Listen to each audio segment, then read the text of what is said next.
नमस्कार मित्रांनो, Varad online government job अपडेट्समध्ये आपले स्वागत आहे। जसे की आपण स्क्रीनवर बघू शकता, महाराष्ट्र राज्य मार्ग परिवहन महामंडळ यांच्याकडून प्रशिक्षणार्थी या पदासाठी वॅकन्सी रिलीज झालेल्या आहे। ठीक आहे, तर यामध्ये कोणते कोणते पद आहेत, काय शैक्षणिक पात्रता लागणार आहे, त्यानंतर याचा क्रायटेरिया काय राहणार आहे, कशा प्रकारे याला अप्लाय करायचं आहे, याची फी स्ट्रक्चर काय राहणार आहे, हे सगळं आपण या व्हिडिओमध्ये बघणार आहोत। जर तुम्ही माझ्या चॅनलला सबस्क्राइब केलं नसेल तर सबस्क्राइब करा आणि जास्तीत जास्त आपल्या मित्रांपर्यंत याला पोहोचवा। ठीक आहे, तर चला चलूया आपल्या व्हिडिओमध्ये।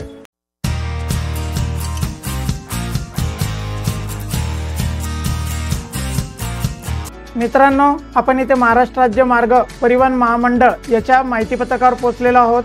आपण इथे बघू शकता की प्रशिक्षणार्थी पदासाठी जी भरती निघालेली आहे 1961 नुसार फेब्रुवारी 2024-25 या सत्रामध्ये रिक्त असलेली पदे तांत्रिक, व्यावसायिक, ITI उत्तीर्ण आणि वोकेशनल या व्यवसायामध्ये शिकाऊ उमेदवारीसाठी पदे भरण्याकरता विविध नमुन्यातील अर्ज मागविण्यात इथे येत आहेत। ठीक आहे, आता या ठिकाणी कोणकोणती पदे आलेली आहेत आपण इथे बघणार आहोत।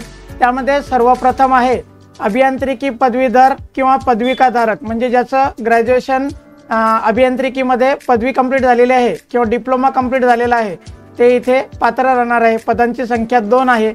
प्रशिक्षणाचा कालावधी 1 वर्षाचा राहणार आहे आणि याला विद्यावेतन जे आहे पदवीधराला 9,000 आणि पदविकाधारकाला 7,000 रुपये प्रतिमाह याप्रमाणे राहणार आहे। यासाठी शैक्षणिक पात्रता जी आहे मान्यताप्राप्त विद्यापीठाची अभियांत्रिकी शाखेतील यांत्रिकी किंवा मोटर या विभागातील पदवी किंवा पदविकाधारक याला पात्र राहणार आहे। ठीक आहे, यासाठी वयोमर्यादा जी आहे 7 मार्च 2024 रोजी आपलं वय 14 ते 38 या दरम्यान असलं पाहिजे। जर आपण कास्टमध्ये असाल तर यासाठी आपल्याला 5 वर्षापर्यंत सूट मिळणार आहे। या ठिकाणी दुसरं पद आहे वोकेशनल अकाउंटन्सी अँड ऑडिटिंगचं। या पदाची संख्या 2 आहे। त्याच्यानंतर प्रशिक्षणाचा कालावधी 1 वर्षाचा राहणार आहे। विद्यावेतन 7,000 रुपये प्रतिमाह आहे। याच्यासाठी शैक्षणिक पात्रता जी आहे संबंधित व्यवसायाशी संलग्न विषय कोड क्रमांक M1, M2 किंवा M3 घेऊन 12वी उत्तीर्ण आपण MCVCने झालेला असला पाहिजे। ठीक आहे, यासाठी देखील वयोमर्यादा 14 ते 38 अशी राहणार असून कास्टसाठी इथे सूट राहणार आहे। त्यानंतरचं पद आहे 3 नंबरचं मेकॅनिकल मोटर व्हेकल। याच्यासाठी पदसंख्या आहे 76। प्रशिक्षणाचा कालावधी 1 वर्ष। विद्यावेतन 10,612 प्रति महिना। शैक्षणिक पात्रता ITI मोटर मेकॅनिक उत्तीर्ण आणि 10वी उत्तीर्ण असलं पाहिजे। वयोमर्यादा 14 ते 38च राहणार आहे। पद क्रमांक 4 आहे शीट मेटल वर्कर। यासाठी पदांची संख्या 13 असून प्रशिक्षणाचा कालावधी 1 वर्ष। विद्यावेतन 9,433 प्रतिमाह। ITI आपलं शीट मेटल ट्रेड्समध्ये झालेलं पाहिजे आणि आपलं 10वी उत्तीर्ण असलं पाहिजे। याच्यासाठी देखील वयोमर्यादा 14 ते 38 आणि कास्टसाठी 5 वर्ष सूट राहणार आहे। 5 नंबरचं पद आहे mechanic auto electrical and electronics. याच्यासाठी पदसंख्या 9। प्रशिक्षणाचा कालावधी 1 वर्ष। विद्यावेतन 10,612। याच्यासाठीची शैक्षणिक अर्हता ITI trade mechanical auto electrical and electronics उत्तीर्ण असलं पाहिजे, 10वी उत्तीर्ण असलं पाहिजे। वयोमर्यादा 14 ते 38, 5 वर्षाची कास्टसाठी सूट। पद नंबर 6 जे आहे ते वेल्डरसाठी आहे, ज्यामध्ये गॅस अँड इलेक्ट्रिकल आपलं वेल्डर असलं पाहिजे। पदाची संख्या 5। प्रशिक्षणाचा कालावधी 1 वर्ष।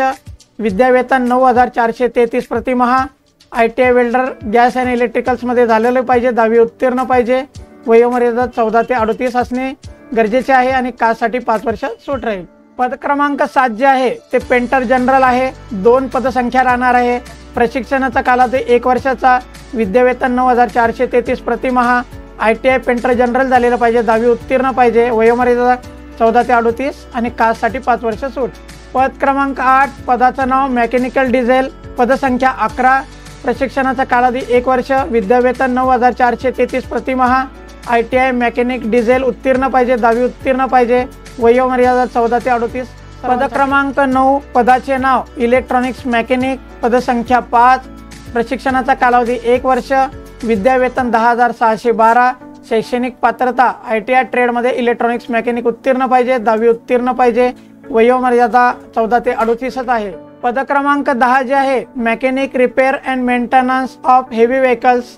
पदाची संख्या 1। प्रशिक्षणाचा कालावधी 1 वर्ष। विद्यावेतन 10,612। शैक्षणिक पात्रता वोकेशनल अभ्यासक्रम mechanical repair and maintenance of the heavy vehicles उत्तीर्ण असली पाहिजे, 10वी पास असली पाहिजे, वयोमर्यादा 14 ते 38, कास्टमध्ये 5 वर्षाची कमाल सूट राहणार आहे। शिकाऊ उमेदवारांच्या निवडीकरता महत्त्वाच्या सूचना इथे दिलेल्या आहेत, आपण बघू शकता। शिकाऊ उमेदवारी निवडीकरिता पदासाठी विविध नमुन्यातील अर्ज महाराष्ट्र राज्य परिवहन महामंडळ विभागीय कार्यालय शिंगाडा तलाव नाशिक येथे शनिवारी आणि रविवारी सुट्टीचे दिन 2 दिवस सोडून कामकाजाच्या दिवशी सकाळी 11 ते 13 या वेळेत दिनांक 7 मार्च 2024 पर्यंत मोफत मिळतील। शिकाऊ उमेदवार निवड प्रक्रियेकरता खुल्या प्रवर्गासाठी 500 रुपये अधिक 90 रुपये GST असे 590 रुपये आणि कास्टसाठी 250 अधिक 45 असे 295 रुपये शुल्क राहणार असून हे आपण RTGS NEFT किंवा आपल्या बँक भरणाद्वारे करू शकता।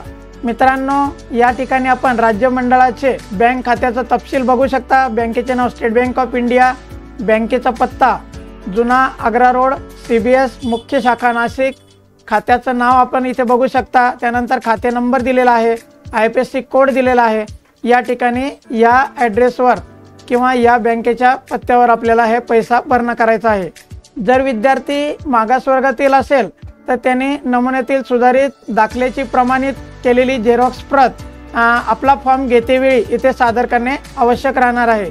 उमेदवाराने अर्ज घेतल्यानंतर त्याच दिवशी अर्जातील संपूर्ण माहिती भरून पुढील दर्शविलेल्याप्रमाणे शैक्षणिक दाखल्यांची प्रमाणपत्राची प्रत इथे जोडून ते तिथे सबमिट करायचं आहे। तर त्यासाठी कोणते कोणते डॉक्युमेंट्स लागणार आहे, त्यामध्ये सर्वप्रथम आपला शाळेचा दाखला लागणार आहे, त्यानंतर शैक्षणिक पात्रता प्रमाणपत्र आपले गुणपत्रक लागणार आहे, आपले ITIचे गुणपत्रक लागणार आहे, जर आपण वोकेशनल HSC 12वी केलेलं असेल तर त्याचे गुणपत्रक लागणार आहे आणि आपले प्रमाणपत्र व गुणपत्रक या दोघांच्या झेरॉक्स प्रत आपल्याला इथे जोडायच्या आहेत। जर कास्टमध्ये असाल तर कास्ट सर्टिफिकेटचा दाखला देखील आपल्याला इथे जोडावा लागणार आहे। शिकाऊ उमेदवारीबाबतचा ITI उत्तीर्ण वोकेशनल अभ्यासक्रम वोकेशनल 12वी संबंधी व्यवसायाशी संलग्न आपला जो काही कोड आहे M1 M2 M3 हे घेऊन उत्तीर्ण अभियांत्रिकी पदवी किंवा पदविका धारक उत्तीर्ण या गुणांनुसार करण्यात येईल आणि शैक्षणिक पात्रता दिनांक 7 मार्च 2024 रोजी 3 वर्षापूर्वीची नसावी। उमेदवाराने रोजगार व स्वयंरोजगार मार्गदर्शन केंद्र कार्यालय किंवा समाज कल्याण कार्यालय किंवा एकात्मिक आदिवासी विकास प्रकल्प अधिकारी कार्यालय इत्यादी अधिकृत संस्थेत नाव नोंदणी करणे आवश्यक आहे। अर्जासोबत नोंदणी पत्राची झेरॉक्स प्रत जोडण्यात यावी। शिकाऊ उमेदवार पदासाठी अर्ज स्वीकारण्याची अंतिम दिनांक 7 मार्च 2024 राहणार आहे। उमेदवाराने अपूर्ण भरलेला अर्ज येथे ग्राह्य धरला जाणार नाही, त्यामुळे आपला अर्ज व्यवस्थित सुवाच्य अक्षरात इथे लिहायचा आहे। शिकाऊ उमेदवाराने यापूर्वी 1961 नुसार उमेदवाराने यापूर्वी कोणत्याही संस्थेत किंवा कंपनीत प्रशिक्षण पूर्ण केलेले असले, आपलं जर अप्रेंटिसशिप झालेला असेल तर आपण याला कृपया अर्ज करू नये। उमेदवाराने अलीकडेच काढलेला पासपोर्ट साईजचा फोटो आपल्या फॉर्मवर लावायचा आहे। त्यानंतर शिकाऊ उमेदवार म्हणून निवड झालेल्या उमेदवारांना शिकाऊ उमेदवारी नियम 1961 अन्वये सुधारित कायदा 1973 किंवा 86 अन्वये करारनामा प्रशिक्षण पूर्ण होण्यापूर्वी लिहून द्यावा लागेल। त्याच प्रकारे प्रशिक्षण सुरू होण्यापूर्वी जिल्हा शल्य चिकित्सक नाशिक यांच्याकडून वैद्यकीय तपासणीबाबतचे प्रमाणपत्र आपल्याला घ्यावं लागणार आहे, म्हणजे मेडिकल सर्टिफिकेट इथे सबमिट करावं लागणार आहे। मित्रांनो, प्रशिक्षण पूर्ण होण्यापूर्वी कोणत्याही कारणास्तव प्रशिक्षण अर्धवट सोडल्यास शिकाऊ उमेदवारी 1961 नुसार योग्य ती नुकसान भरपाई आपल्याला इथे द्यावी लागणार आहे।